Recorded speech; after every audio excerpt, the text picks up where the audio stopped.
Hey guys! Welcome to another episode of Bedtime Stories with me. Today, I want to tell you a story about a turtle who wished that she can fly.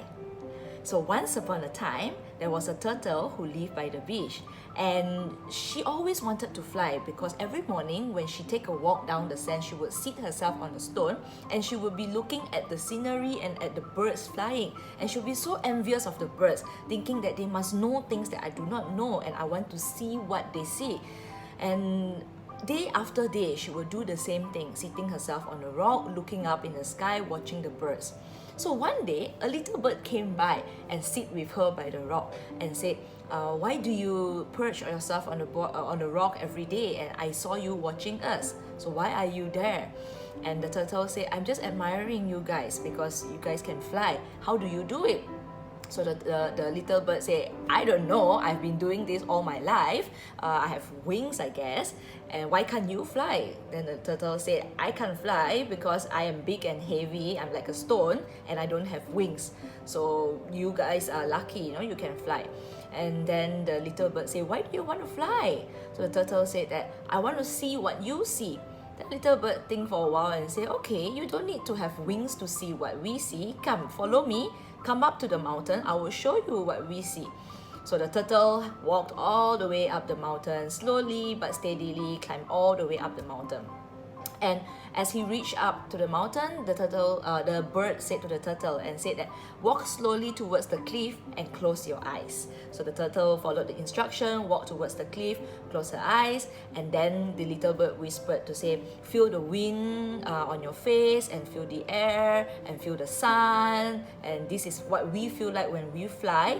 And then open your eyes and you would see the majestic view that we see every day. So as soon as the turtle opened her eyes, she saw the beach that she was living at, and she saw the stone that she has been standing on all this while, and she saw her home. And then she realized something, that was the moment of contentment, that she was actually perfectly happy at her home, and the birds were admiring her home all along. That's why they were flying and circling that beach. But because she couldn't see what they saw, she thought that they had something better to see. So the moral of the story, my friends, is sometimes we need to be contented with what we have. But finding contentment is not easy. So I went and do a little bit of research to see how we can find contentment, and I came up with these few tips. Yeah. So the first thing is to look outside myself. It's not about how much money I have, how many branded stuff I have, the power and position, the money I have in the bank. It's not about me. It's something outside. So finding contentment is realizing what is outside and what people see. Just like the turtle. The contentment moment came when the turtle looked from the outside, from the cliff, and saw what she has and what the bird has been appreciating. So find a moment to get that bird's eye view, to say, try new things, try a new hobby, mix around with new group of people, traveling doesn't have to be too expensive, going somewhere immersed in a different culture, staying somewhere that we typically won't stay. All these are ways to look outside of ourselves, to have the bird's eye view from the cliff.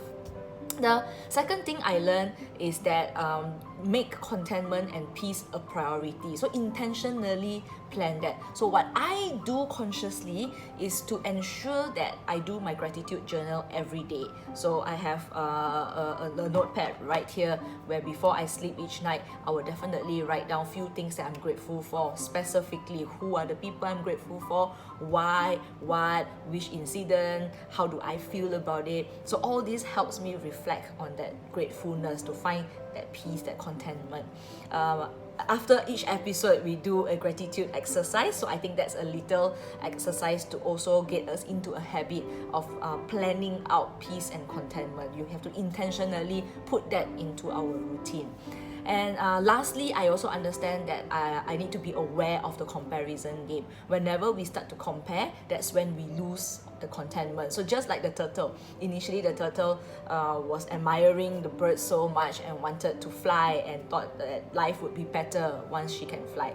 But after realizing that contentment is where her home was, happiness was right there, her perception has changed. So I'm also reminded to not compare with others, and it's okay for me to want to try out other viewpoints to find that contentment, but to not be sucked in to the world of others.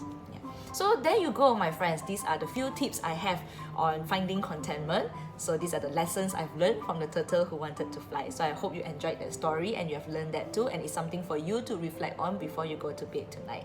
So as always, before we end an episode of Bedtime Story with me, let's do a small gratitude exercise. So think about a moment today that made you feel truly grateful. And then think about the people surrounding that moment. It could be your family, your friend, it could be someone virtual, it can also be your pets. And then say thanks. Thanks for that moment, because whatever else that has gone wrong today, you will always have this one moment that has gone right for you to be grateful for. So there, my friends, I bid you good night. I'll see you tomorrow in another episode of Bedtime Stories with me. Bye!